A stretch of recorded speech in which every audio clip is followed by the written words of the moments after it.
Hi, and welcome to our Hunter the Reckoning campaign titled And So It Begins. We've just run through 10 episodes of our campaign, and we thought it would be a nice thing to actually hash through it for you guys to get to know us a little bit better, what we've been thinking through the campaign, how the story was developed, so how our players, what they thought, and how they actually created their characters. A little bit about the process of doing what we actually are doing, which is streaming something that has, for me, been quite private, which is tabletop role playing, and actually exposing ourselves to you guys. So first and foremost, I'm going to introduce myself again. I am Katrina, and I have been the storyteller, aka the GM. And we have our players, and I'm going to start with Örjan. Yeah. Hello. I am Örjan. I used to play Chase. Now he's dead. And then we have Tarjei. Hi, my name is Ty. I played Cal, who unfortunately had a hand in helping Chase over to the other side. And last but not least, we have Mariana. Hi, I'm the little crybaby. Great. that's been my job, I think. Yeah. Well, we'll start with you a little bit, Mariana. You are a role player, but you've been a live role player mostly before we kind of dragged you into this project. Yeah, I think I started out with role-playing tabletop with Örjan, actually, when I was Hey, 14, 15, I don't actually remember, 16, I but think. teenager. 16? 2001? Teenager, 2000? young. Yeah. Yeah, memories are foggy. And No, then yeah. I dived my feet very much into the LARP environment in Norway, well, in Scandinavia, really. And then went back to tabletop role playing for a little while. Mostly a vampire. I think actually you introduced me to Hunter back in the day, before I just moved and said sayonara. And then reenactment and LARPing again before you guys called me up this year. And said, "Girl, do you want a game?" Yeah, I hate Corona, but thank God for Corona as well, because I don't think if the situation in the world hadn't been as it is, I don't think necessarily we would actually prioritize this, which have been greatest joy for me this year. Yeah, it's been a super treat. So your background has been that. I know you boys. You are childhood friends. Yeah, we met when I think I was 15 and Tarjei was 14. I think that's correct. Yeah, in a marching band. Go Nerds! So when we started role playing a couple of years, well, not that long afterwards. No, I think it was a year or two, maybe. No, a year after. When but I was in high school. Yeah, my last year in UCI. That's correct. No, it was. I just started high school. That was when we started playing Ravenloft and Middle Earth role playing, and and we started our first organization.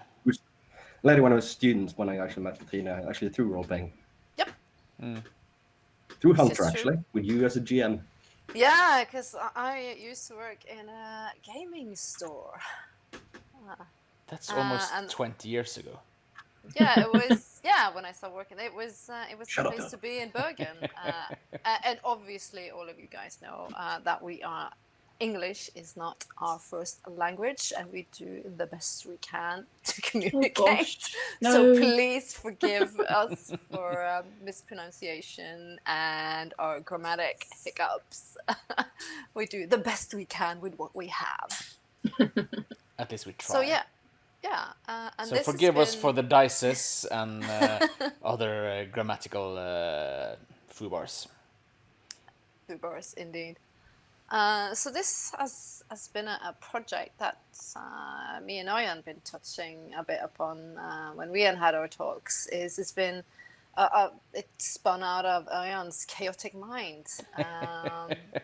Yeah, that's Which Actually, most things does. but mostly yeah, does. Or do. A bit before Corona, actually. I think it's 2 years ago. You mentioned that you would be interested in doing gaming and streaming. Yeah, I started the idea a year and a half ago. No, yeah, around a year and a half ago, I think it was. Yeah. When I was closing down the brewery. Too much time on my hands, and I think actually during that period, just waiting for things to happen, because that closing down a business in 6 months is mostly waiting for things to happen. I think I saw 150 episodes of Critical Role. It's a great inspiration, though. Yeah, it is, and I delved into the technical aspects of what they were doing, and yeah, we're not voice actors, but Not by long shot. not by But long we're shot. storytellers. We're storytellers. Yeah. Yeah, and yeah, I think that Katrine's stories, when she ups up her game. And this story has been good, but it's not the best she's been doing yet. It's yet And to when she ups up her game, really, I think her Ooh. storytelling is up there with Matt Mercer.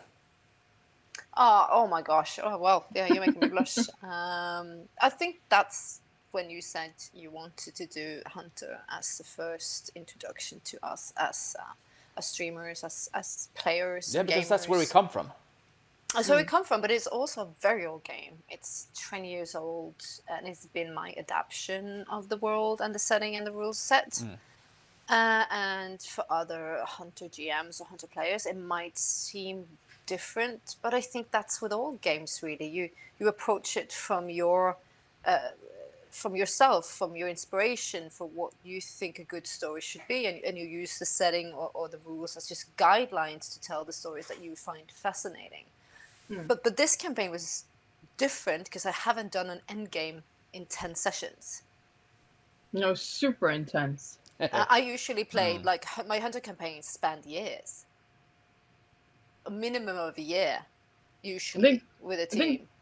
This is my second campaign ever to actually have an ending. It's bizarre to play endings, and endings are hard. Endings are hard, and I don't think we've had too many endings either, Tarjei. Couple. I mean, with Not Werewolf, Werewolf in Before the Millennia, yeah, that's an ending. and the Vampire Giovanna Chronicles that you ran technically had an ending. Technically, but still, the way Björn wrote his chapter of Gehenna was meant to be the ending of that campaign.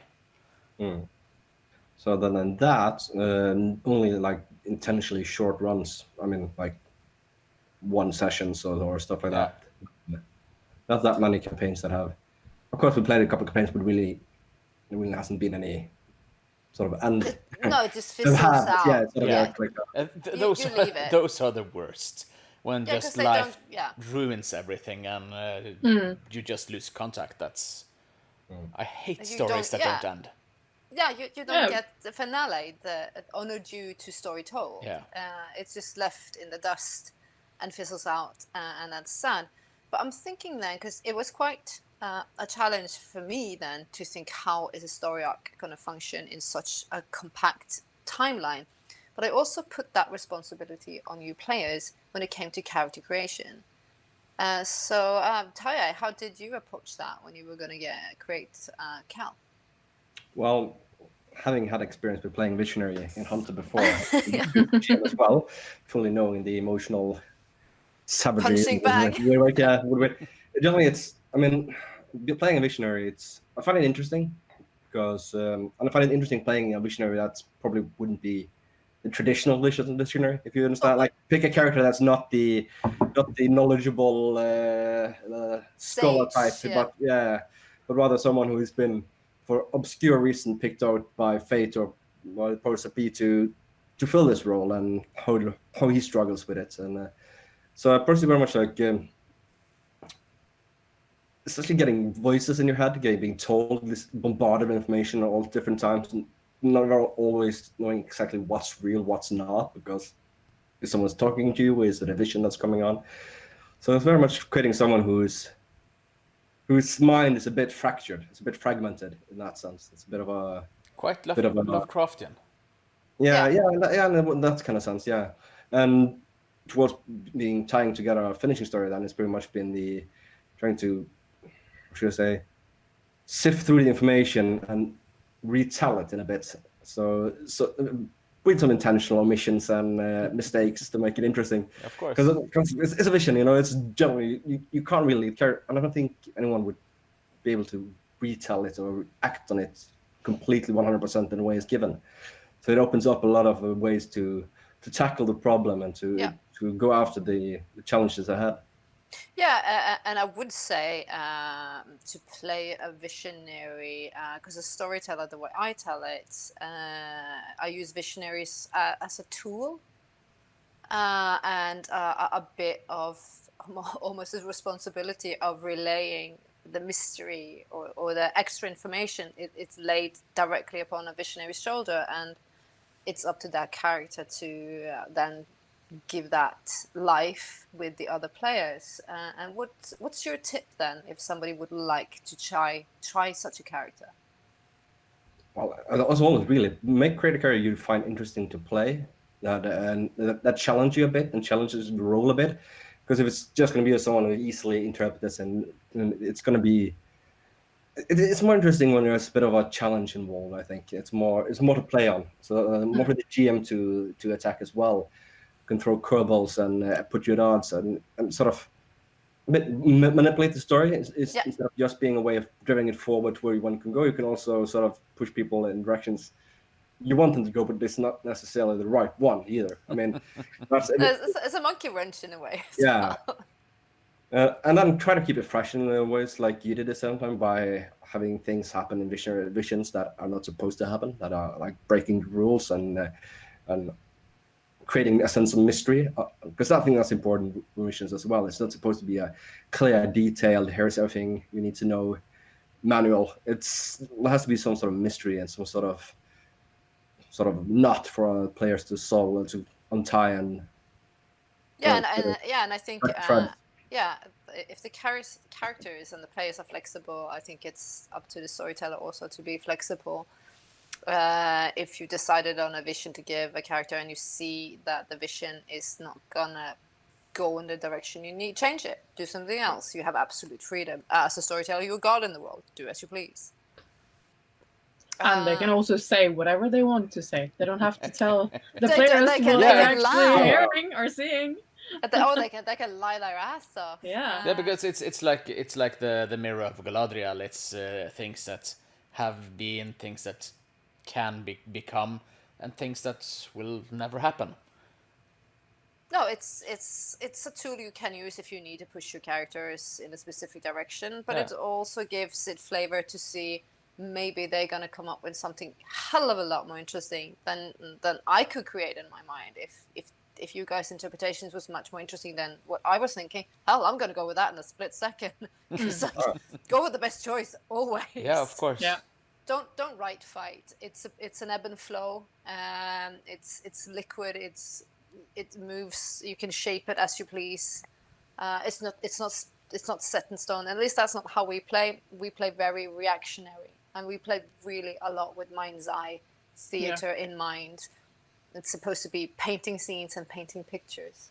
And I think just to add to that, I think from a player perspective, it's also really, really important to be open to whatever is being thrown at you, whether that be from the GM or the other players. Like, you don't say no. If something is given to you, you have to kind of say, accept that this is how it's going, and then adapt to that situation rather than what you had in your mind. That's very interesting. And you say that. Often take the road that brings the best story, not the road that brings your character to the most success. Success doesn't bring a a great story in my mind. It's the struggle to get to the success that is the interesting story. Which also Yeah. can be knowing when to step back and let others. If you see something, even if you see a solution to some problem, if it's more narrative, interesting, and more game producing, and produce more interesting storylines in the games, step back and let the others deal with it and Yeah. react to it or hold it. I mean, I think one That of can the give you something more to best play on later as well. one of the best things for me. I'm sorry, Katina. I know you were planning on saying something else. No. But- This is good. I think one of the best things, like you're saying, that failures are much more interesting Then successes. than successes, and I think one of the, in my mind, the best non-success when you failed your dice rolling, Taya, in the club, Yeah. Oh, that and was you beautiful. just spent like that was That just was a good blowing scene. my mind. It was so good, and it's just, again, it just added so much complexity to the characters, to the scene, to the environment, to everything. And again, it's just like, I mean, it'd be easier for the mission if you actually manage to stay strong and not fail his willpower. But it's much Sure. more interesting that he does. And then the whole the character not really realizing itself, just going through, like giving into it, just falling back into this old rhythm, just the old life, the way it was before. He was like fish takes water. It's interesting to play as well. And it brought like, up some really good dialogues in the aftermath of that happening in the library. After this happening, there were some great dialogues between both Cal and Grace and Chase. All Grace. of you guys had very intense, and again, it's like we are not used to playing this intensely. Only 10 episodes. We are old school storytellers. We like to take time. We like to build meat on the bone, and then for us, it's been interesting, like diving into this, trying to hone this and do it short and still be true to the craft that we love. And You boys, you knew this. You knew Hunter before. You had you played with me with Hunter before. I know Marianne said she's played it once, but she didn't really remember. yeah, that is one night, I think. That One was night. like, here's a character sheet, let's go. Yeah, Wow. and you got thrown into that setting quite brutally, and I haven't necessarily. Thank you very been, much. Yeah, but I know I haven't necessarily been nice. But then again, it's also about knowing your players and knowing their pressure points. You should never, ever go past your players' limits.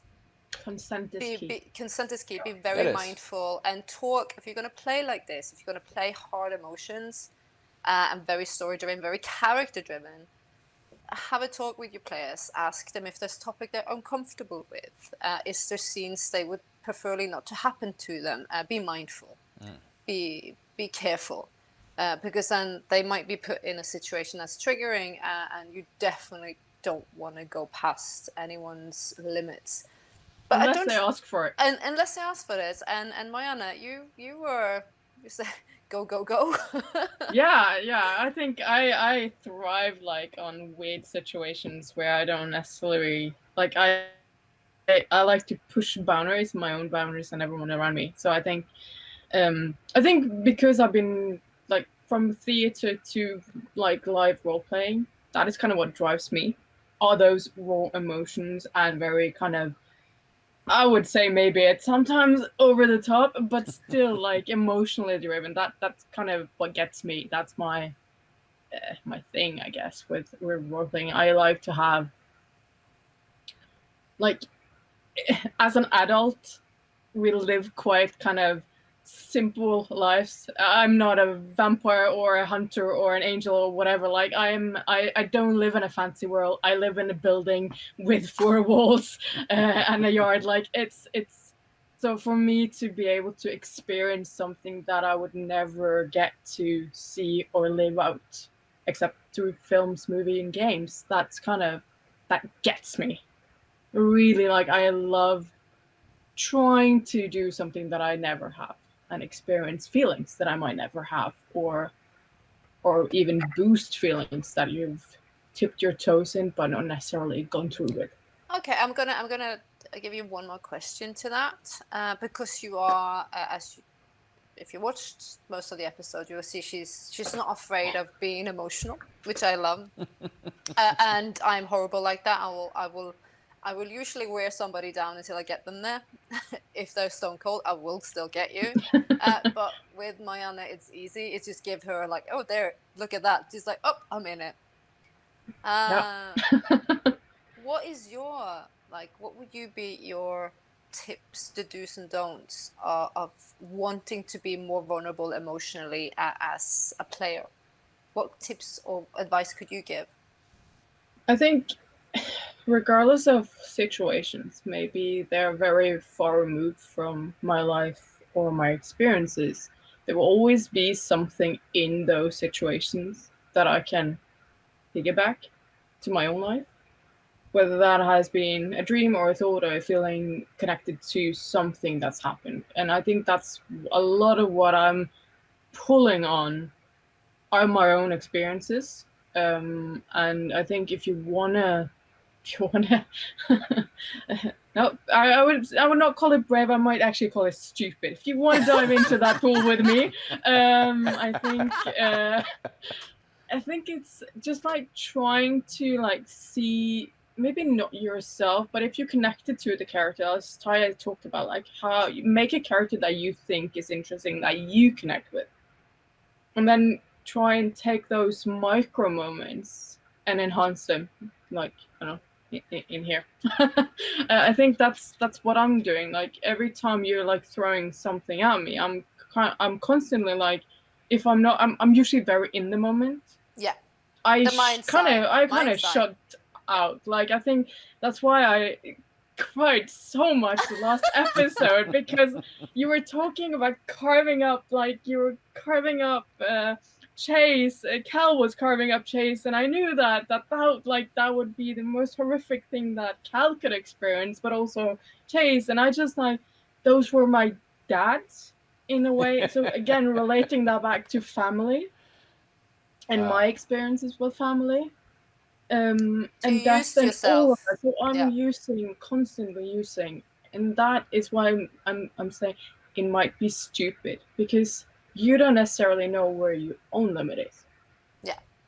But that's the only reference point I have, because I actually haven't been playing a lot of role playing. Yeah. Like this was the first time for me going into Hunter, and it's 15 years since I've done Vampire. So for me, again, I can't do anything but relate on my own register. I think it's very interesting to say that, because this is something me and Oyan talked about, and the way we play is you might trigger something in someone, and then how do you deal with that situation if somebody has an adverse or negative experience with something happening in gameplay. Do you want to add on that, Oyan? Do you know what I'm talking about?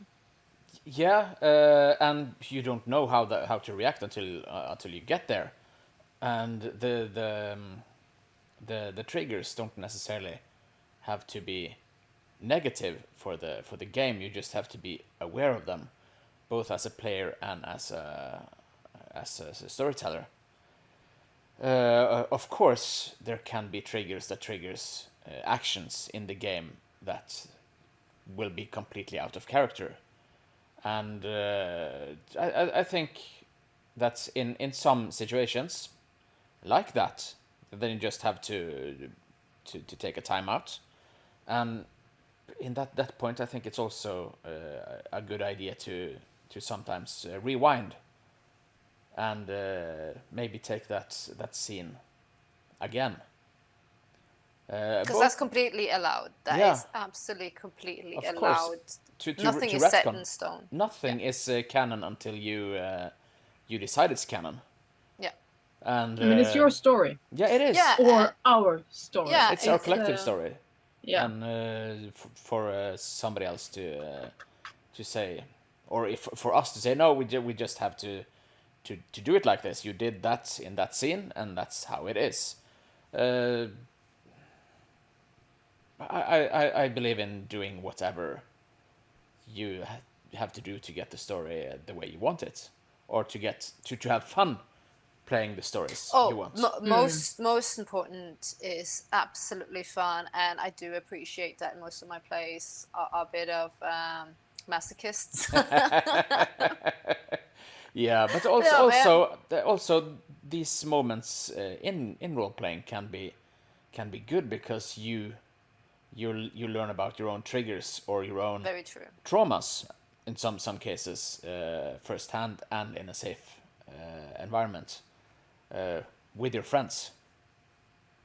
And But again, that's Absolutely. and yeah, that I is will. much in Yeah. my opinion much more safe than reliving stuff with a psychiatrist or a psychologist or any kind of shrink. Yeah, but very important for me as a storyteller, and you guys, my two boys are also storytellers. It's very important to be sensitive to your players in that sense. If you're clearly seeing discomfort, if you clearly see, everybody can get pissed, Yeah. completely fine. Everybody can get sad, completely fine. You can feel butthurt about somebody else doing something to you. I'm okay with that. But if they are clearly uncomfortable with something, you have to reassess what are you doing. Yeah. Is this good for the story? Is it good for the players? Is it good for the characters? You can always say, well, we're going to eliminate that. That's not a good scene. Scrap it. Reset. Do better. And I also think, from my perspective, because I'm not a well, I am a noob actually to Hunter at least. I think the circle of trust. If you don't have that, it's going to be very difficult moving within because you don't necessarily know the boundaries. Yeah. And I think the fact that you actually can stop up if those episodes or situations occur and actually have a heart-to-heart or a mind-to-mind conversation with your fellow players is super important. I mean, the only one that I actually didn't know is you, Taya, but I came to trust you very easily. Like, and again, it's just, even though we're in such a dark world and Katrina is throwing like everything that's bad at us, I felt safe. And I think that's super important to feel safe, to be able to create, for me at least. It's really important. I think that's a good point. And also, I think, because we'll have different games, we'll have different players, character, or like GM constellations. So, but I think it's, so you got to be aware of that not everyone's, not clearly everyone's boundaries are the same, but maybe not everyone wants the same thing from a game as well. I mean, some people might want to explore more the vulnerability and the emotional sides, whereas others might have a more interest of being the hero, of beating the odds, of winning. Winning. It's like, which is fine. I mean, different people want different thing out of it. But I think you are kind of, I think, even quite fortunate that we all have a sort of overlapping, I don't want to say overlapping boundaries, but overlapping interest in what we want out of the story and what we want out of to tell, which makes it easier for the GM, I think, as well, because you don't have to tailor that much. We're going to say emotional involvement. Don't have to be that much lighter for some and harder for some. You can pretty much dole it out in equal portions to the players. So I think it's easier to have that trust and have that and work and get that atmosphere and get that feeling and explore those themes when people want more of the same from the story. It's easier. It's one less ball to juggle, if that makes sense. I completely agree. As a storyteller, if you have players that are on the same playing field, you can do harsher stuff and not feel bad about it, like killing Toby. Yeah, and also I think it's easier. I think it's easier with a smaller group. Yeah, most definitely. If you're looking for deep immersion, which we're all about, if you have a group of more than 5, I will say you will struggle, because everybody's going to want their time in the sun. And I think you need to be crit role people if you're going to do that. Yeah, you got to do that. Because and this campaign was interesting as well, because I made it quite clear that Grace would have like a starring role. Yeah. And you would punish me. Yeah, not in any shape, size, or form did I make the boys a supporting cast. but I made it quite clear that Grace was a driving force. Which gave And- us it gave us a lot to play on as well. I mean, Yeah. season hunters. She's the special apprentice. one in the sense that she's the one that's out of the ordinary for us. We're hunt. I mean, we're hunters. We're used to dealing with the bad things that go bump in the night. What we're not used to is thus like a newly formed, or newly imbued hunter in Boston. So it's interesting. I mean, in no way did you feel it. I did not feel like I was supporting cast in any way. I mean, it gave it a very interesting role to play and challenge for to play the role to sort of both be mentor in one way and still Mom and Dad. Yeah. Give us a lot to play on, a lot of sense of and a sort of added emotional responsibility on top of the whole protecting the civilians, innocent, fighting the forces of bad, evil. That's one thing, but no, you also got in charge of another person's life, and in a line of work we know is short, brutal, and ultimately ends in all pain and death. Yeah. So I thought it was very clear that it put a layer of emotion, of responsibility, also because I didn't let Marianne learn too much about Hunter. I wanted her raw and naked as much as possible to the world, and then lean on my boys to then interpret the world as we seasoned Hunter players would like to give it to her. So she would, in a sense, get our interpretation of the world. Yeah. And I think that if you're gonna have new players, and Marianne, do you think that's a good experience? For sure, because I think I learned Hunter as I was playing, but it didn't feel like I was kind of hindering the game, because I was actually, it was part of it. Yeah. Which was quite lovely for me, because again, if you have a lot of rules and a lot of like, oh, I need to know like whatever all the dice means and like all of these numbers on this sheet, like I think that kind of wasn't in the forefront of my mind, because I was learning as I went along. And like I've had a spreadsheet, a character sheet before, so I knew that, but I think all the rules about the Hunter, the creeds and all the special abilities, like all of that was completely new. And I tried to get a Hunter book, which I couldn't get because I found my extra one. Game. I found my extra one. I have two. I found my extra now one. It's too late. I'm still gonna send it. It's your Christmas gift, my dear. It's old as fuck. It's 20 years old. Oh my god. We might pick up the Hunter story at a later time, though. I mean, my story is not done. Yours are, and yours not, and yours not. Like, well, it would be interesting to visit the hunters or the Hunter in Boston at a later time after playing some vampire. It's not impossible at all. We'll see. We'll see. We have a lot of exciting stuff coming up on what we're doing. But I think it's a very good way to do it the way you did with Marianne in that sense. As long as the players are okay with it, as long as the player who's new doesn't resent or doesn't like feel dominated by the fact that someone else knows more and can sort of explain the world. I mean, I tuned you out, Ty. Like when I felt like, no, I know this, that's fine, and I was like, nope.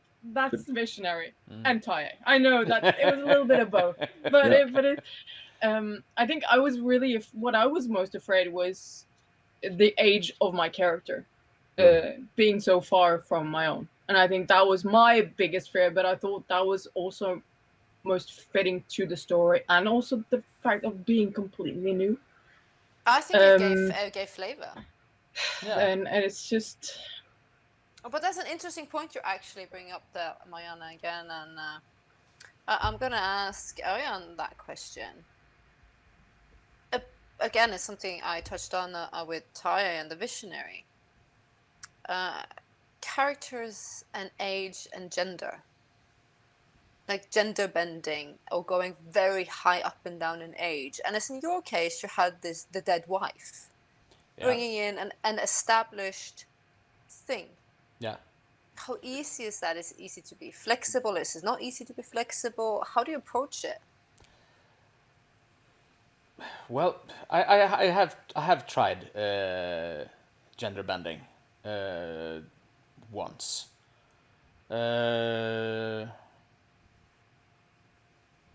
It was interesting, but then again, that was, I think I was in just around 20 years old at that time, so it was more just, I don't know actually why I did that. Young, dumb, Yeah. stupid. No, Yeah. sorry. No, I Okay, think that- I think it was it was just an idea I had for a character, and I wanted to try that out, and Explore it. Yeah, to play really young or really old characters. That is one thing. One of the things I struggled with the Tales from the Loop role playing game is there you play young teenagers, and that I struggle with to do in a serious way, because it's so far from where I'm at this point. But to play older characters, I think is more easy. At least now we're getting older. It's easier to Yeah, I think so. No, But then my again, I mean, there's first a difference between being something being real and realistic. Yeah. If it's realistic within the story, it's not necessarily the same as it being realistic as in relation to reality. I mean, yeah. True.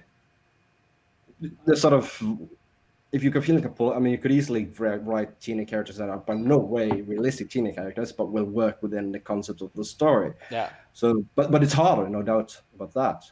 And I Of prefer course. I prefer to make characters that are more, that have more of me in them, because then there are more things I can relate to. There are skills I know and how to use, and yeah. Yeah, that was I'm really going to hard play- for me, Yeah. not being able to use any of my university education, history, archaeology, Yeah. Latin, all of that in this story, because she had none. I was just like, shut up, Marianne. Like, don't stop. Yeah, take for example my character in the, if I'm allowed to talk about him, my character in the up and coming vampire A little bit. campaign. Yeah, A little bit. It comes from a background of punk and cars, and I loved cars since I was 2 years old, so yeah, I love cars. I love driving. You do. I do. You do. You do. Don't ask him about his cars. No. Oh, don't ever do. Don't do. And So you think and it's a music. strength in that? Yeah. Yeah, So it's a strength. those are two environments in which I am comfortable, and that brings out those are two anchors I can take from me and into the character. In the Hunter campaign, that character I actually made that character more to be a supportive character. Yeah, I know. Yeah, and also because I'm doing the technical stuff in the campaign, I'm cutting the stream as it's live, so I have one eye on the computer and one eye in the game, and then it was easier for me then to play a more supportive character. Than it would be to have a main focus on my story. This was not too much about my story.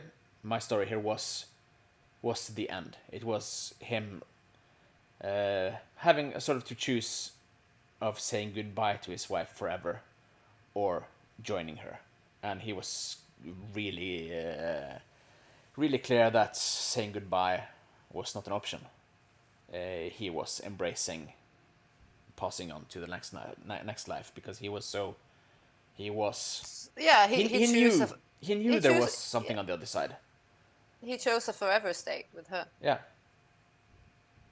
So he had no fear I'm of that. sucker for beautifully dark morbid shit. Like, And true romance. True like, romance. yeah. Absolutely. Yeah.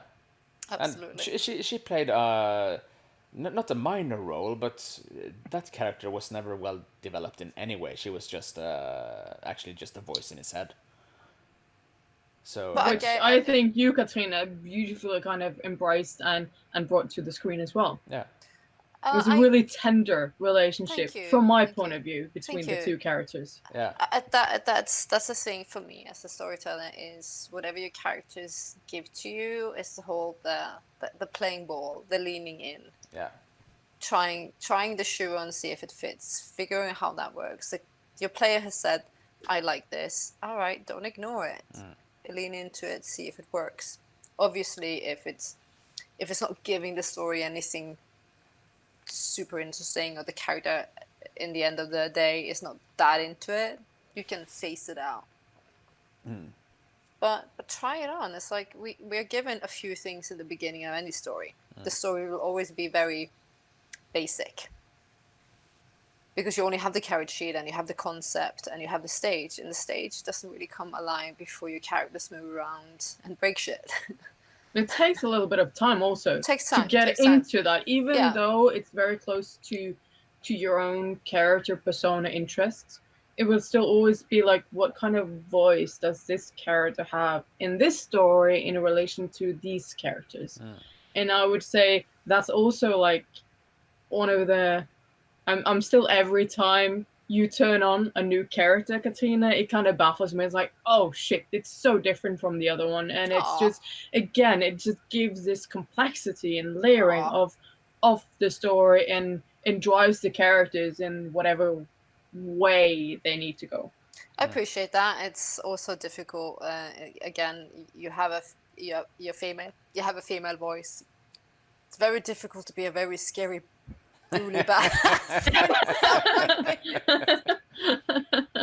No, but you then, do then it again, as then again, you- it's also in our heads. Yeah, Because it's Yeah. mind's eye. we have to use our imagination to turn her voice into the voice whatever that is. Yeah. inside here. Yeah, Because you've been what? You've been crazy vampire girl. You've been a fairy queen, monster vampire. I don't know. Badass warlock witch, nightmare. whatever. Badass, like a ton of characters in this, and they're each like individually different. As Even they though should be. if that is a voice, or how like it makes us feel. So how you actually describe it.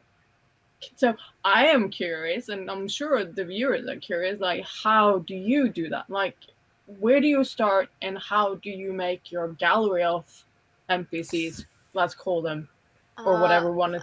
Okay, cool. Yeah, I have a very, very well developed mind's eye. I call it the waiting room. When I start a campaign and I start like a story arc based on whatever game it's supposed to be, if it's hunter, vampire, or whatever it is, and I start working on my story, I have this waiting room, which is very dimly lit. And as I see Dr. Katrina paging next to. yeah, it's literally like if you ever see Beetlejuice, it's the waiting room with the weirdos. This is my waiting room with the weirdos. And if I'm looking at like, oh, that would be cool if it were like a cult or whatever, right? And then all of a sudden, a person will get up of their seat out of the darkness and start introducing themselves.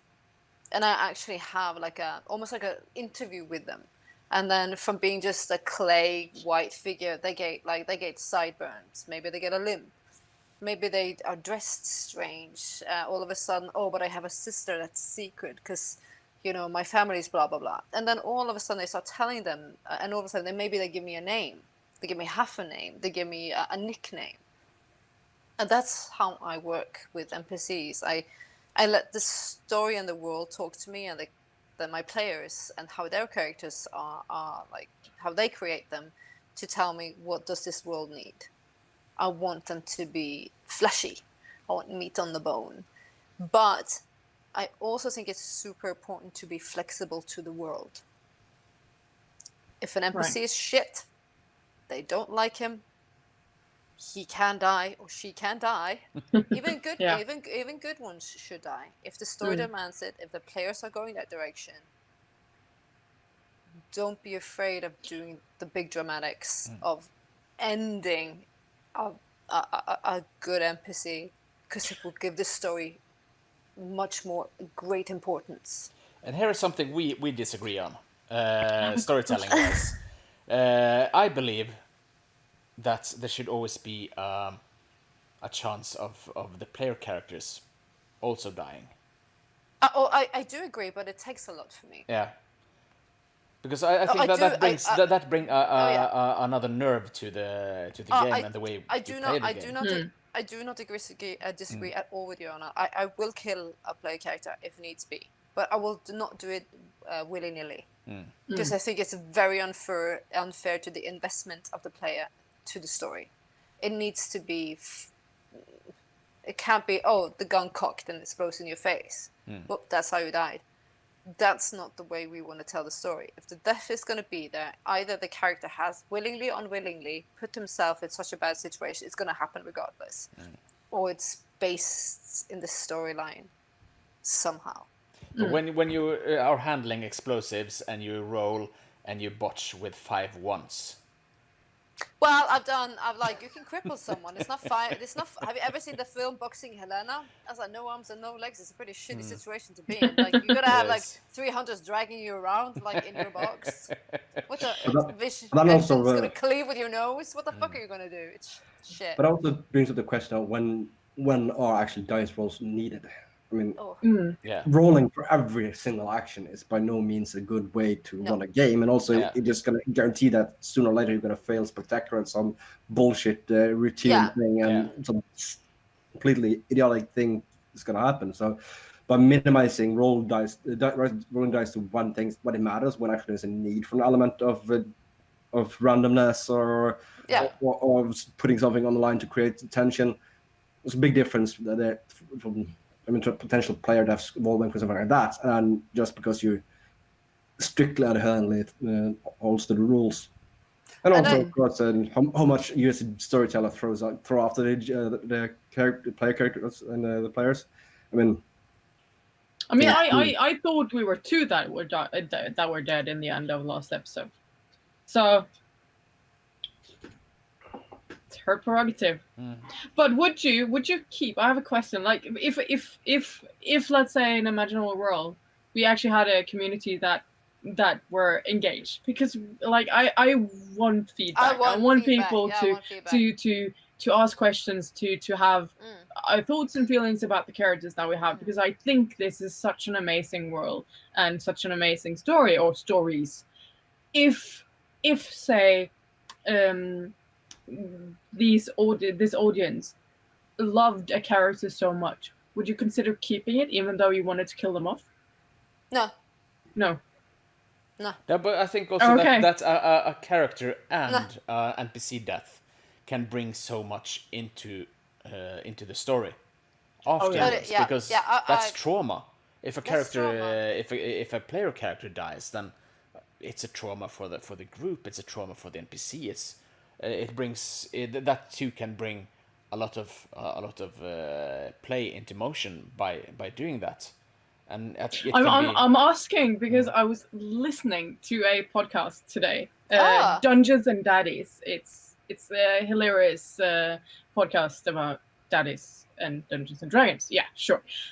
But there was a character that they didn't kill him off, but they left him on the side of the road, never to be seen again. Aw. And he was such a beloved character for everyone that's been following the show. And they were like, did they really? No. And it was just so heartbreaking. So I was like, I need to But- ask you that, yeah, because but- that was a choice that they Sometimes made. you And I'm need a red sure wedding. this is a... Sometimes Yeah, perfect. Sometimes yeah. you need and it's like sometimes you're gonna do shit that the characters immediately feel is unfair. They're gonna feel it unfair. Yeah. And then it's like, please give the story time. There's a reason for this event, or whatever. But and immediate is good if they feel unfair, because then they're invested. You want your characters, you want your players to be invested, whatever storyline or NPCs or whatever setting you're giving them. If they feel lackluster about something, I feel like, all right, you could have done better. If they feel, oh my God, how dare you take away, or how dare you kill that, or how dare you do that, I think, all right, they're invested. You Yeah. have them. You Yeah. have them. And then and then don't give in. No. Just And I Stay just want strong. to, I want Stay to, strong. I want to bring out a scene from a Middle Earth campaign I played with Tarjei 5-6 years ago, I think. I think we spent around 10 sessions or so, completely diverting from the main storyline after Tarjei's character was millimeters from dying, severely injured, and had to be hospitalized. yeah, as far as nurse you- back to health. Nurse back to health, and we spent quite a lot of that storyline just playing around that and playing around the fallout of his injuries, and I think those can be great moments around something that is horrible. It's also reading your player, Yeah. reading the game. See if they wanna like pick berries for 3 hours. Frickin' hell, let them pick berries. It gives you time to rest the drama in your head as a GM. Yeah. If course, they it's want to a- pick berries, pick frickin' berries. But if one person want to pick berries and 3 don't, that's probably into one problem arises. But Yeah. that's again a situation where you potentially can have conflict. Yeah, but you need I do believe, all of this. You need to agree upon at the start of a campaign. What's the chance? How will we deal with character death? And How many berries will we find? Yeah. And will there be owl bears?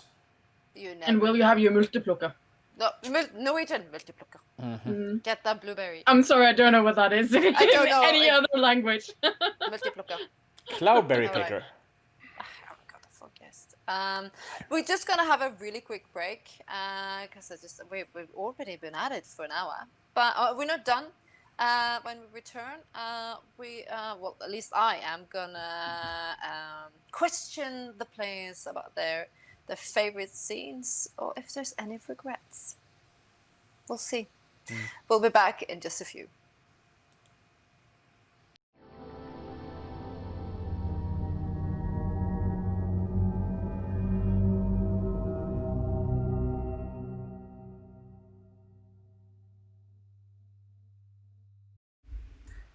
Welcome back from the break. I think we're just going to go directly into the questions I was curious about, and that is what my players' most interesting favorite scene has been.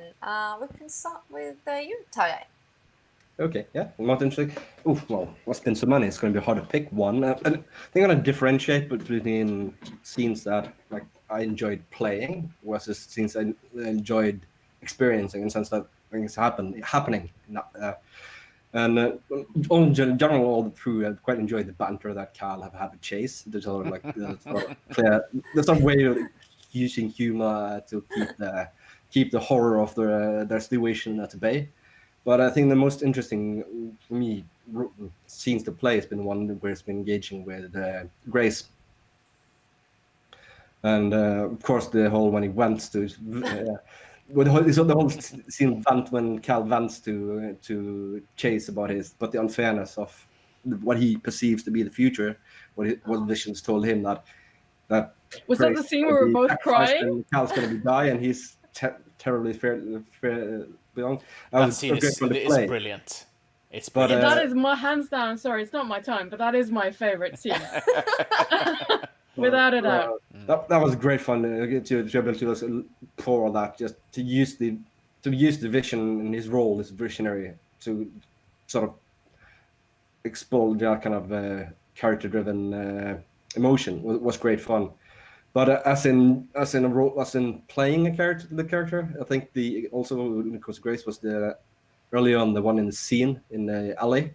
That's Yeah. also Try teaching her up and because I think that's a good example of setting each other up for a good scene for all of us, with Chase stepping back and keeping him in the background, because it really is about Grace's moment. It's about Grace being introduced to what you actually have to do as a hunter. So he takes a step back and being the asshole that puts the gun in Grace's hand and gets her to shoot the thing. That's So those two is probably my favorite scenes as a character. But a favorite scene as in like being happening to him was that when it dawned on him why Pauline Cliff knew who he was.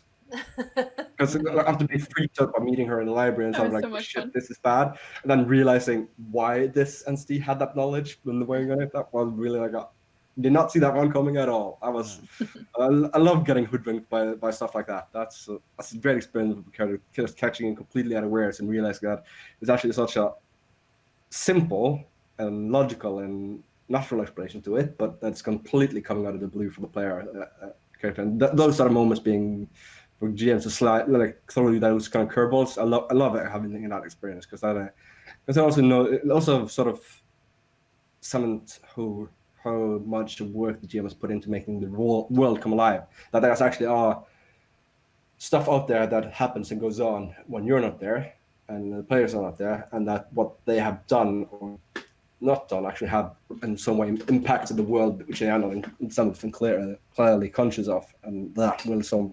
Though this happened before playing it began, but still it is a way of bringing life and depth to the environment and the world, which is absolutely great fun.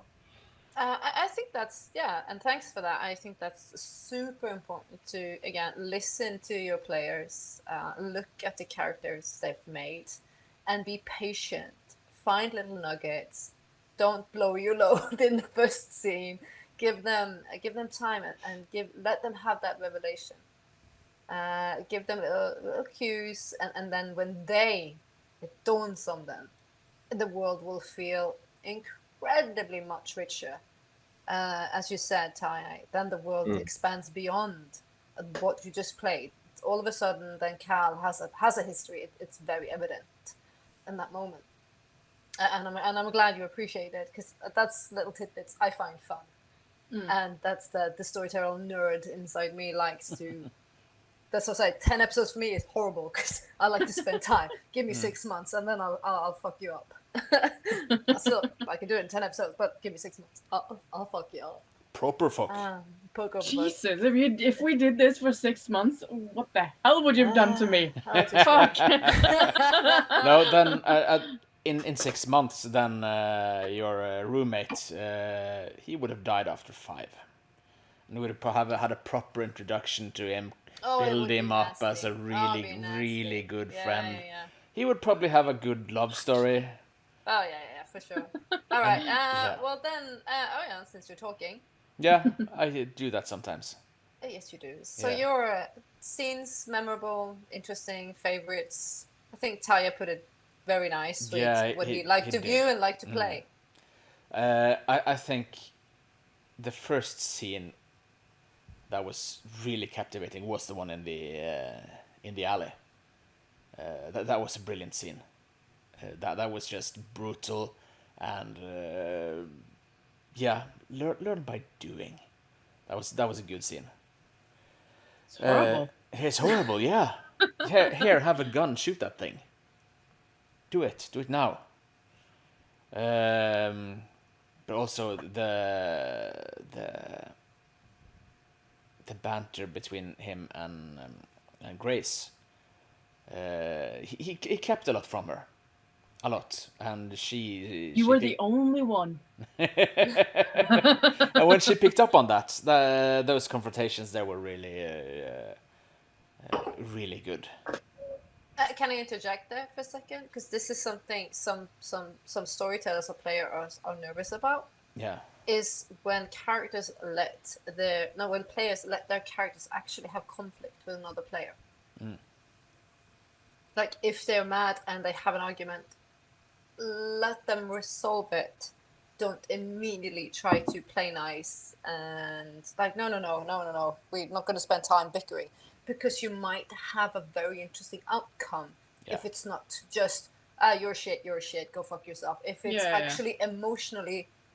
Like here it was like you are holding back, you're deceiving me, and then it turned very emotional, which is a freaking good scene. Yes, and also the scene that led up to the scene with Cal and Chase before they met the ferry the Fey Yeah, Queen, Fairy Queen. Yeah. when Grace was falling to parts and nobody understands loss, and Jay's just, well, fuck you, you little brat, and went out.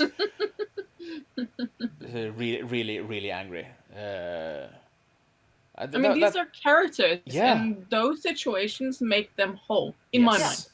They make them. They give them flesh and bone, and you Yeah. shouldn't. They do. You shouldn't. I think yeah, that was you a good shouldn't- scene. Yeah.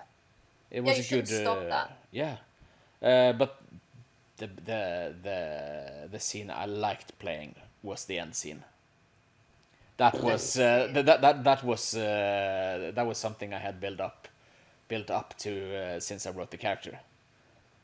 Did you know that you were doing that? I'm sorry, I have to ask, because it's just like, for me as a new player, I didn't know what skill it was. I didn't understand what was going on at all. Also, I was crying, so everything was very emotional.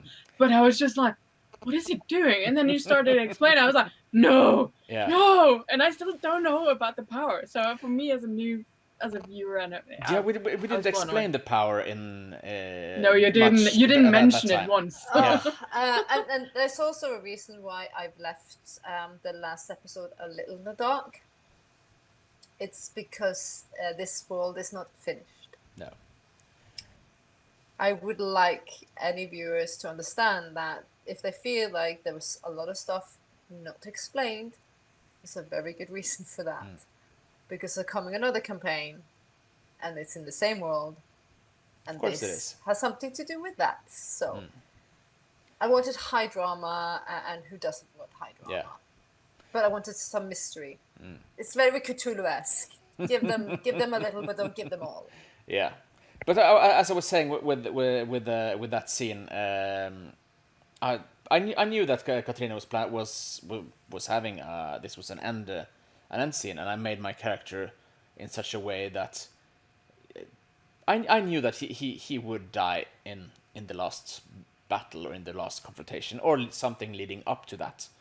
And therefore, when I got more convictions and got more, I built up 2 dots in mercy to create a martyr. And the first level skill of a martyr is demand, where you put damage upon your own body to get more physical strength, and in that way you destroy yourself to save your comrades, and that was the plan for which Chase was from yeah, day one. Which was perfect for the ritual because it demanded a sacrifice. And Yeah, all of a I didn't know sudden- about yeah. ritual though. No, but for me it was perfect because then like I had some options for the end scene, but when you leveled up your martyrdom, it was just like that's perfect. Yeah. You need you're gonna go full on, sacrifice is clean. Lucky You're bastard. willing. You're willing. Yeah, especially when It's you're already- left there alone and Yeah, well, Alive. Yep, I got the light at the end of the world. But Whichever- it's quite tragic though because he is now stuck down there, but he's with his love, Yeah. protecting an old power. Yeah. save Which the is sort girls, of- save the cheerleader, save the world. Is that how it was? Sort of, No, it's pretty much like almost like the My Dying Bride song, "The Light at the End of the World." Yeah, but Brilliant it- song, epic Yeah, tale it's- in almost yeah, 15 it's- minutes. Yeah, for other people it might be other souls. It might be horrible, but he's stuck in forever in a love loop with his wife, Yeah, holding back a great evil. yeah. It mean- could have been worse. It Yeah. could have been It could have worse. been worse. It could have been. Yeah, it could've could have been Cal. It could have been Cal, and that would just be sad. Well, but that was By Cal. himself. I mean, he's the dogged old fighter, you know, the sort of the washed up, could have been a contender who was ready to, But that's ready to take the last Yeah, fight, but no, again, but he's no. stuck with being the one that has to No. You win. were so ready for it. yeah. Right. And then again, he's giving me the tools as a storyteller. He says he wants to embrace the last. He wants to be the Spartan who wants to die in glory. And I'm like, no, I'm No. gonna do you one worse. Yeah. I'm gonna do Yeah. you one worse because I'm gonna NPC the shit out of your character because he will be beautiful. Because I'm gonna deny him the death he so desperately wants, and I'm gonna fuck him up because he's a good NPC. Yeah, it's brilliant. I think And you should To do all. like in campaigns. You should, if you have an opportunity, if you see campaign runs out and it's finished, and some of your players' characters are super good, NPC them. Yeah. They've done the work for you. Yes. You know how they work. Mm. You're done. But yeah, Mariana, yours. I'm actually, I think it's the same scenes. I think from a new player and also to ground my character, that first scene in the alleyway was so overwhelming, and it did a lot to my character. Like she was tough and she had a front and she kind of knew bad and good, but all the in between grace was not necessarily in her vocabulary. Like the whole introducing her to this world and to me as a player was actually really cool. And it's also kind of, I don't know, I was just like, when you kind of reached out, I was just like, Ugh. yeah, I'm taking it. I don't know. There is a screen between us, but there's not. That's so again, it Mine's kind of empowered Mm. it. Yeah. So I'm seeing everything we're doing, and I'm seeing your characters whenever based on your brilliant graphic illustrations that you've done of these guys. Like I am seeing them. I'm not seeing me. I'm not seeing Örjan and Taya. I'm seeing the characters. And maybe I'm a little mad in my head, but that's kind I of how I'm think viewing. that makes all of us. But then we're all Yeah, a little bit yeah. mad, and I'm not gonna complain about it. I'm No, into it. No. it's a good I'm kind of into crazy. it. It's a good Yeah. kind of crazy. I think so that scene was the first. It really triggered also. I think a different emotional response from me, that I was kind of almost I was very heavily involved in Tove and all of that, but this, I don't know why, but that kind of took me to another place.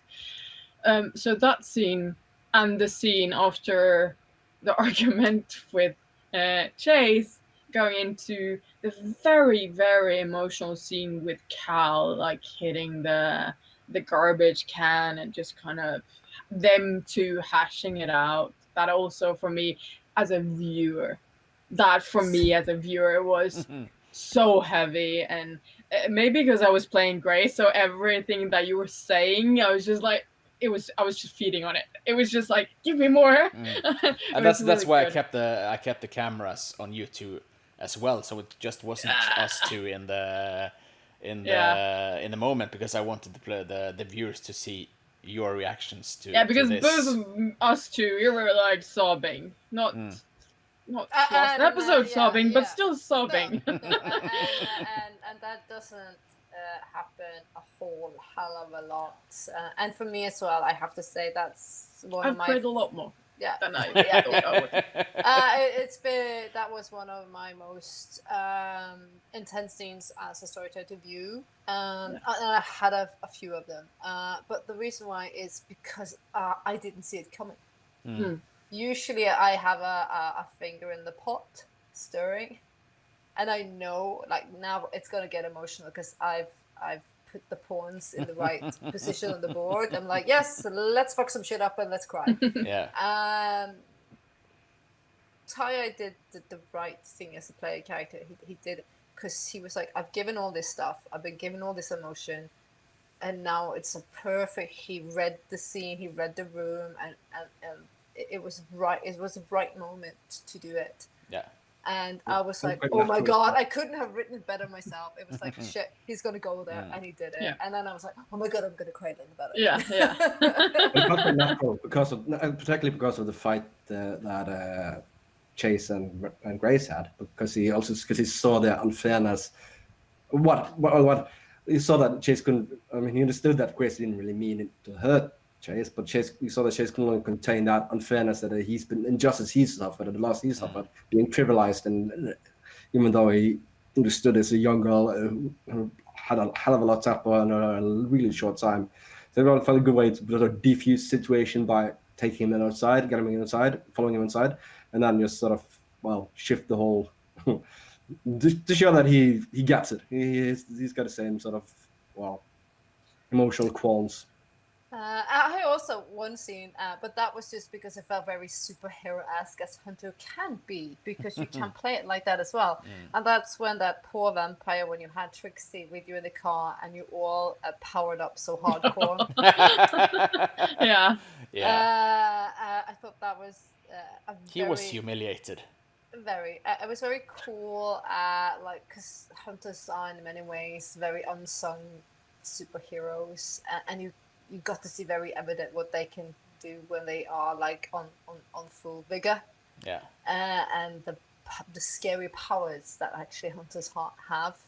And I thought that was like that's a good display. And you killed shit. You killed baddies the most, but that was just a very kind of like a vulgar display of like It was a That very was vulgar display of power to quote Pantera. it was, and it was kind of a bit superhero hunter-esque pretty. Yeah. And you've got to appreciate that they actually, you're super vulnerable. And- A bullet will and- kill you, but at that moment you were like, back off, bitch. You got it. And to my recollection, he didn't actually know what the no, hunters were. no, No. and they don't. So again, that gives a little bit of a sense of this town and its Yeah. history with this world, which is again really interesting. They don't know about hunters. no, well, at least not this young bloke. no. The hunters haven't been there for a while, and please, like, hunters are a rare breed. Not all supernaturals know anything about what No. hunters are. Hmm. And that's a part of the strength and the magic of playing hunter, is that you're not the run-of-the-mill ghost. No, you're below or the vampire. radar. You're below the radar, and you infiltrate, and your life is on the line. Yes, I said, like, an infection can kill you, a bullet can kill you, like, you can get your arms and legs ripped off, but if you're a good team and you know how to use your powers, you can fuck some shit up. Yeah. You can fuck Also- some shit up. And also lets a GM throw, while in a Will of Darkness settings, throw stuff after the players that are not like that they don't necessarily need to know what is. I mean, it doesn't have to be a vampire. You don't have to be. No.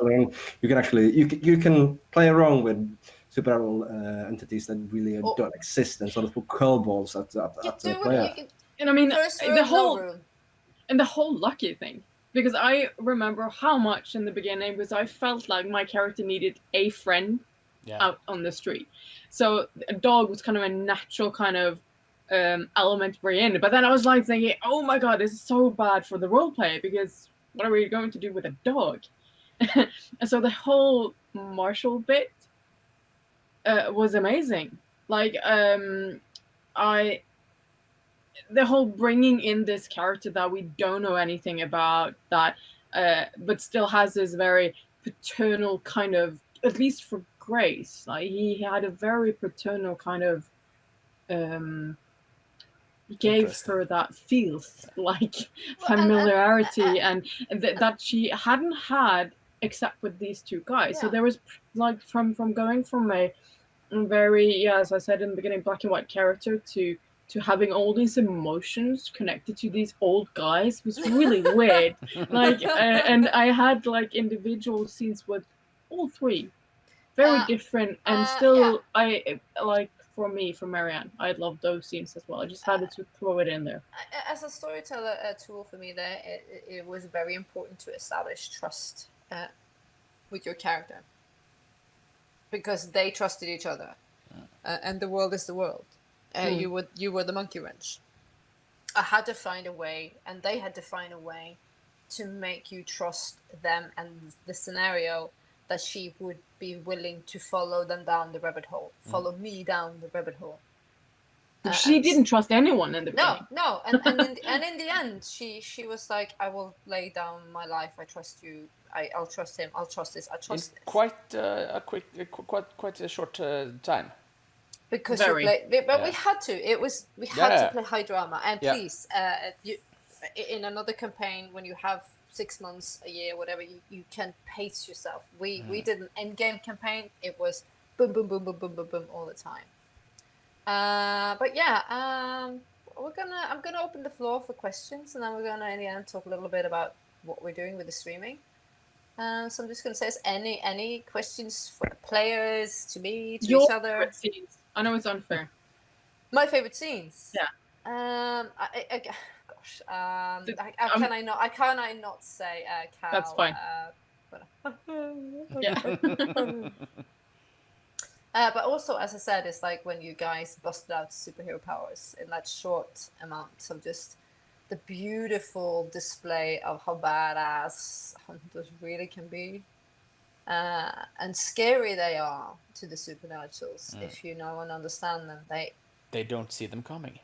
They don't see them coming, and it's like they don't understand why they can't move. They don't understand why they can't do their thing. And you can, if you know how to play on that, even the most scariest baddie, you can actually have a chance. And I like that. I like the underdog actually giving like to the baddie. So for me, that tiny little scene you guys go and you're just displaying, I think that was just a perfect example of what hunters really are. So that was mine. We said open for questions. Anything? Any, go. Oh, questions. I don't think you want to answer me. Anyone else? Oh, bring the question, Mariana. No, because I know that she's just going to say, "You'll see." But I want to know the question. I don't want to know the answer. I want to know the question. I'm so confused about the ending. Oh, but I'm it's so supposed to- confused about what happened to Grace. Who was that guy? And I know that's you're not going to say. So, yeah. No. I can tell Well, I you got a this. quick question as well. If we hadn't sort of managed to track down the ritual through both finding the rest of the book and the page and having the vision, what would have happened if Cal had taken the Fairy Queen's deal? Oh, it would have been a very different storyline. He would still have survived though. Yeah, but how? Yeah, it would. I can't tell you. That's giving it away. I'm just saying it would. The end would be. I could still say that Grace would still be in the position she would be in, Yeah. and Just lie here Chase, suffering with this bad guy until your sister, however old she's going to be, is ready. Yeah. Fuck. But Cal's story would have been a bit different. And Chase would still be dead. Chase, yeah, most definitely, yeah, oh yeah. But it wouldn't necessarily have been by Cal's hands, No. and the girl wouldn't live. Ah. Save the cheerleader, save the world. Yeah. It would have been a much more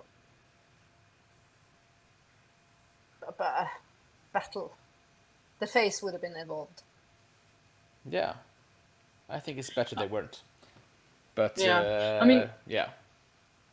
I really regret, Marianne, from Grace's perspective, really regret running instead of standing there with her word with the boys. I think, but from a cinematic, from Marianne, I think it was really cool, and I think it helped the scene, but still, fuck, if she just stood there. I'm just gonna say that just straight up for our Vampire the Masquerade campaign. If you're curious about what happened to Grace, this character, it will all be revealed in the prequel. Just tiny little 5 minutes prequel to our Vampire the Masquerade campaign. My God, when is this? I need to see it now. It is a tiny little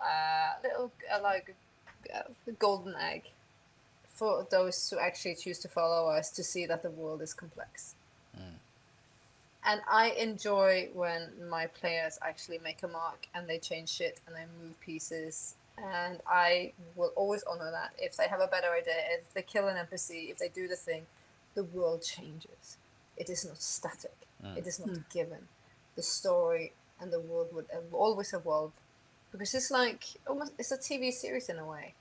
There's no more important people than the characters. If they do something grand, if they change a thing, they change a thing. Yeah, but that's the way we've always been playing. It's playing like it's been a TV series, using story arches that span seasons. and often That's why we also say scenes yeah.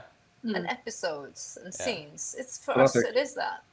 I think it's an important part thing as well. I mean, one of the things I like to do when I gym is that when I have an idea for a campaign, the motivations for the non-player characters is like this would have happened. This will happen if the characters do absolutely nothing. If they wouldn't engage with the Yeah. story at all, this will still happen. Like Yeah. there will, because that means that whatever the players do will have consequences. Because that means you can stop something, you can fail to go, you can choose to go somewhere and somewhere else, and that will have ramifications.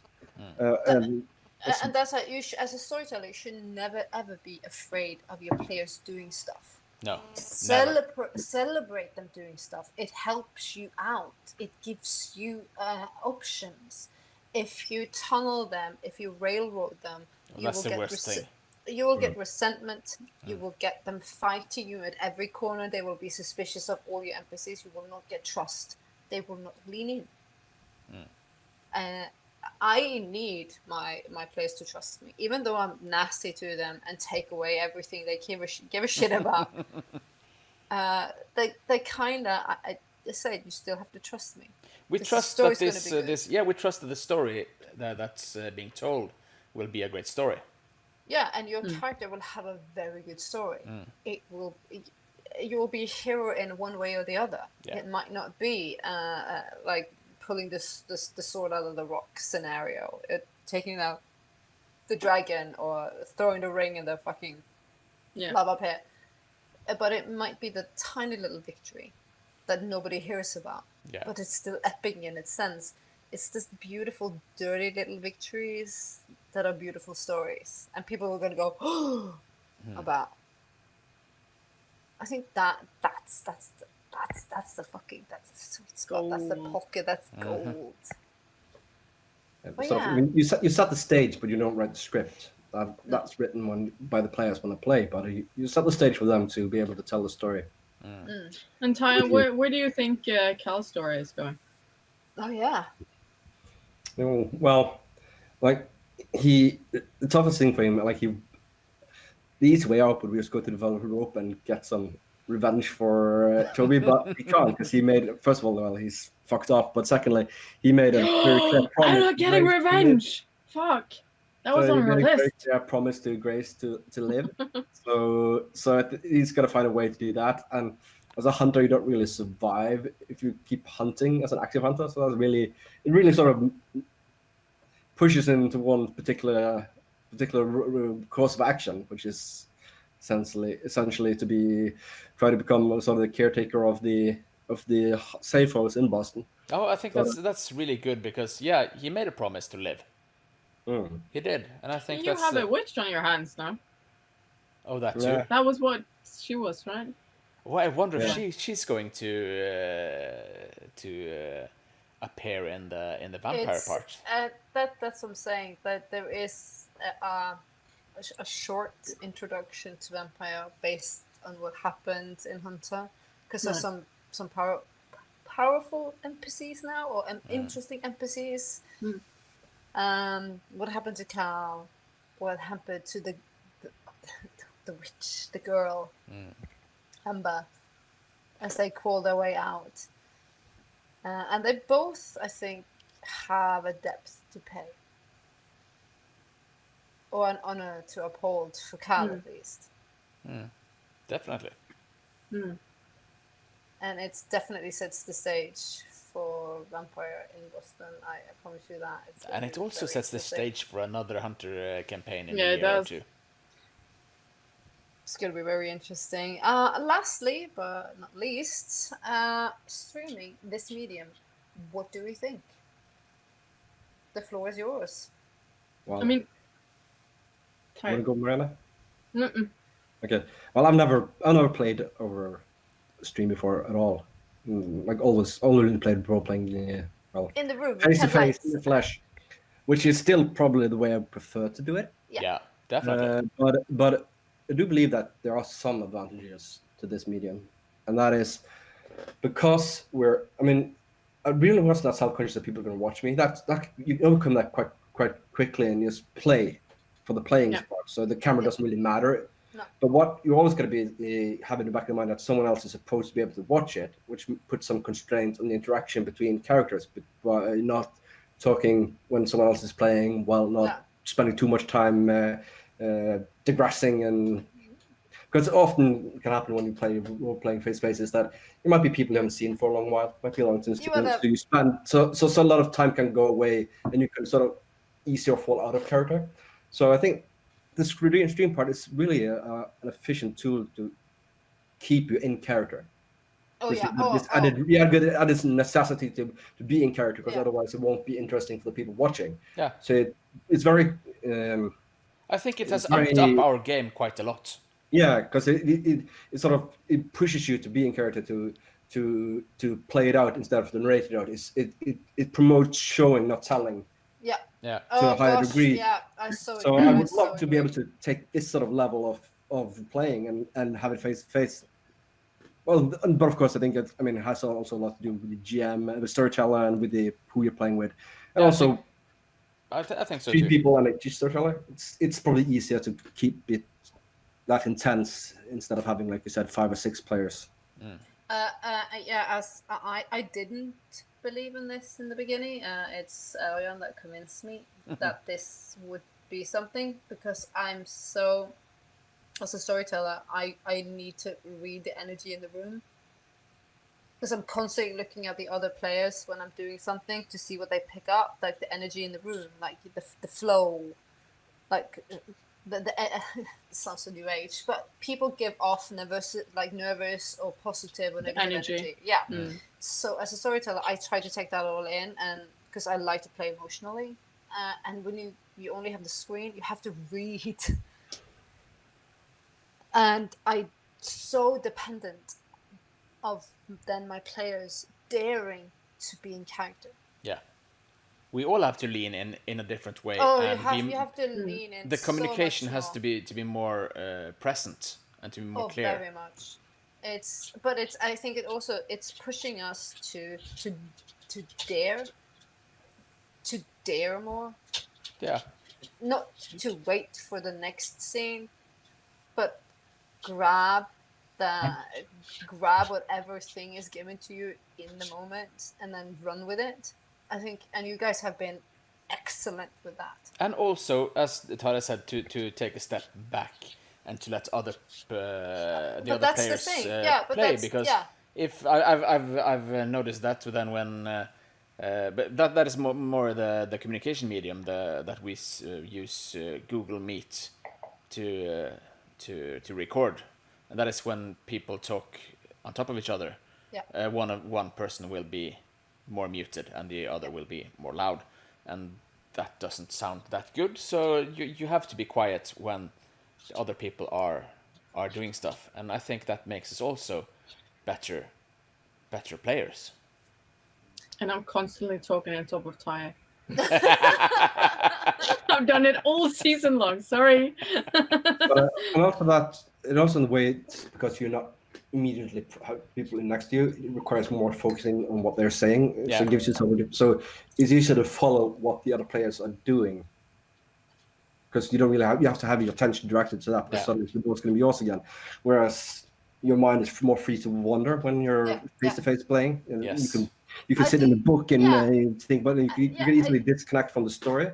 So even though you're not playing it, you're constantly aware of, oh, well, they're doing that. Well, when it's my turn, I can pick up on that one thing and I can run with that, and we can see how that. So it's sort of it streamlines the narrative a Yeah. bit as well. You're saying exactly what I was gonna say, because like as a storyteller, when you have really good players as you guys are, Sorry. dog bark, boom. And you're doing this, and you don't have superficial distractions. I feel like I'm not alone in driving this story at all.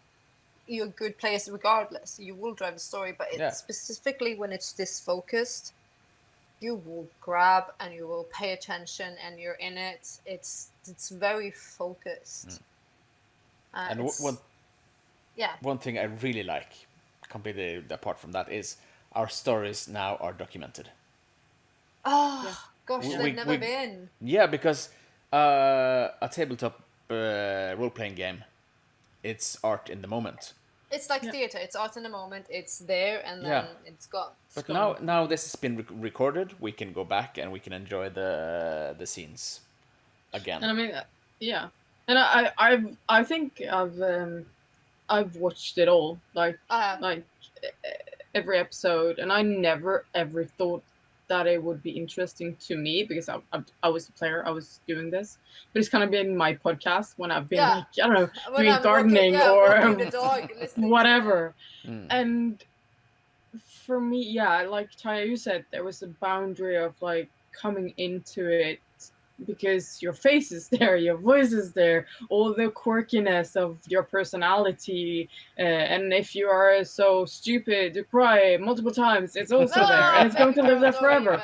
Like those things you didn't like. I didn't think about it in the beginning. Well, I thought a lot about it, and I thought it would be an issue, but it wasn't. Mm. And I think for me, also being able to play with my best friends and learning to like be introduced to another amazing friend has been a privilege to me because I'm so far away from you guys. Because I'm in a different country and I can't just like pop in my car and drive down to you because it just simply isn't. We don't. Yeah. They too, the boys live in the same city. Marianne doesn't live in Norway. And I live a few hours away. So this is also in Corona times. It's a way of being social and enjoying a hobby that we are passionate about. And we are now just at the precipice of doing all sorts of fun stuff with it. This was just this was our launch pad for all the fun we're gonna do. And there are I'm not the things. only storyteller that you're gonna experience here on the Tail Weavers. Much more fun to come. Oh, there are a lot of things I want to do with this channel. Oh yeah, there's much more fun to come. We're gonna have a small fun one with Tai. Before I'm in the hot seat again, and this we're gonna do what we love to do, and that is doing, hopefully for you guys, entertainment. For us, it's going to be fun because it's gaming, which we love, and stories. The power of storytelling. Yeah. And I think it's also going to be interesting that we are very different in the way we are as storytellers. So you'll get a hopefully a good broad view of us as gamers, and how, and maybe get inspired how to do your story. So, players, any final last words of this tiny little Q&A amongst ourselves? Please like and follow. Give us a thumbs up and share, please. I'm gonna. I just want attention. Yeah, I'm gonna go on my knees, literally. I'm gonna say attention horror. Please love us. We need the love. I just want and we need feedback. We want to grow. We want to get better. We want to do this. We want to do this as the best of our capacity and show you guys what we love. And hopefully, if it's technical stuff or if it's anything, anything, and we appreciate any feedback we can get. And that's us from now. We're done with the Hunter, and we're gonna go on to new exciting projects. I know we have been dropping teasers about the vampire, but there might be a bit of a nugget before that. So please stay tuned. Bye. Bye. Bye.